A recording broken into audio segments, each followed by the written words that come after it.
स्त्री सत्ता व अध्यात्म अहिल्याबाई होळकर यांचं नेतृत्व या विषयावर ज्या वेळेला मंथन आपण करतोय त्यावेळेला आपल्या लक्षात येतं की भारतामध्ये ज्या वेगवेगळ्या स्त्रिया जिजाबाई, राणी लक्ष्मीबाई अशा कर्तबगार स्त्रिया होऊन गेल्या, त्यातच पुण्यश्लोक अहिल्याबाईंचं नाव आपण अजरामर अशा प्रकारे घेऊ शकतो. कारण चौंडी गावी एका छोट्याशा धनगर कुटुंबात जन्माला आलेली ही मुलगी तिचं नेतृत्व बघून किंवा तिची कुशलता बघून होळकरांच्या घराण्याची सून म्हणून तिला स्वीकारण्यात आलं. वडिलांच्या घरी असतानाच लहानपणी गणित आणि इतर विषयांमध्ये शिक्षण दिलं गेल्यामुळे खऱ्या अर्थाने शिक्षणाने परिवर्तन झालं असं म्हणायला हरकत नाही. आणि मग सासरी गेल्यानंतर होळकरांच्या कुटुंबामध्ये तिला सर्व प्रकारचं शिक्षण नकळत दिलं गेलं.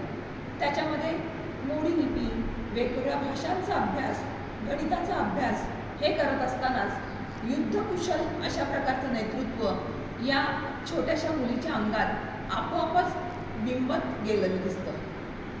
राज्यकारभाराचे धडेसुद्धा याच काळात या 8 वर्षाच्या मुलीला मिळत गेले आणि याचं सारं श्रेय तिच्या सासऱ्यांना दिलं जातं.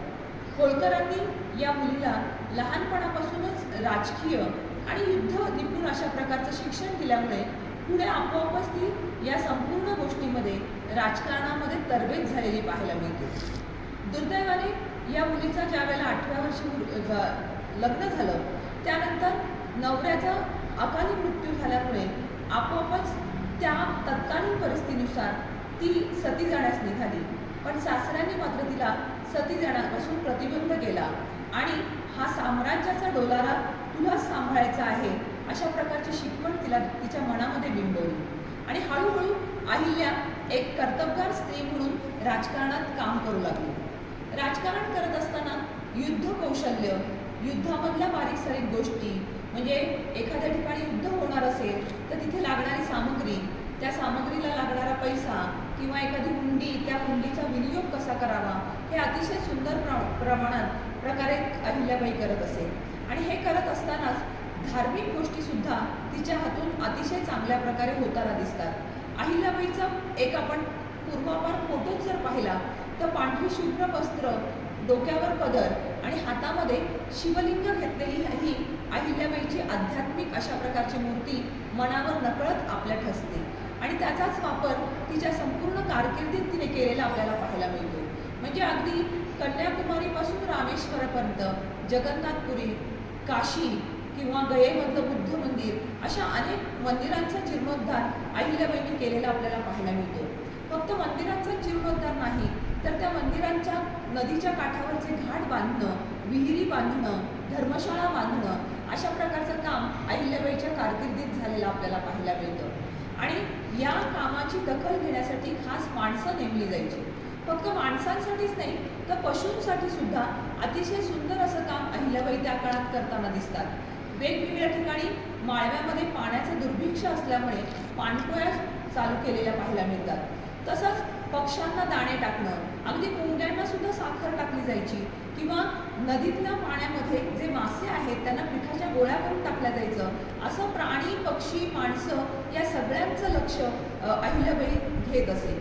खऱ्या अर्थाने प्रजेची ही माता खूप काळजी घेत असे. आणि म्हणूनच की काय, त्या काळातले जे फासेपारधी किंवा लुटारू जमातीचे लोक होते ते सुद्धा अहिल्याबाईच्या कारकिर्दीमध्ये कोणत्याही प्रकारची लुटालूट न करता सामान्य आणि साधेपणाने जगताना आपल्याला पाहायला मिळतात. तसंच अहिल्याबाईचं आणखीन एक नाव घेतलं जातं ते दानशूर अहिल्याबाई म्हणून. दान करताना अतिशय चांगल्या प्रकारे तिने सगळ्या लोकांसाठी किंवा ब्राह्मणांना अन्नछत्र चालवणं अशा प्रकारचं दान तिने केलं. दान करताना शिक्षणाचं दान तिने केलेलं आहे. तिच्या काळात विद्यापीठ स्थापन केलेलं पाहायला मिळतं. तसंच या मुलांसाठी शिक्षण घेताना त्यांच्या आर्थिक गोष्टीसुद्धा तिच्याकडे पाहिल्या जायच्या. खास विधवांसाठी वेगळे कायदे तिच्या काळात केलेले गेले. जर विधवा असेल तर तिला दत्तक पुत्र घेण्याची परवानगी कायद्याने दिली जात होती किंवा तिच्या पैशाचा विनियोग तिच्या पतीनंतर या विधवेच्या हस्ते केला जात असेल. किंवा त्याच प्रकारे एक प्रकारे काही ज्या स्त्रिया होत्या सर्वसामान्य, या सर्वसामान्य स्त्रियांना सुद्धा तिच्या पतीच्या मिळकतीतला काही भाग हा तिला दिला जात होता. अशा प्रकारचे अनेक कायदे अहिल्याबाईच्या काळामध्ये केलेले आपल्याला पाहायला मिळते. न्यायप्रियतेसाठी सुद्धा ती प्रसिद्ध असलेली पाहायला मिळते. बरोबर.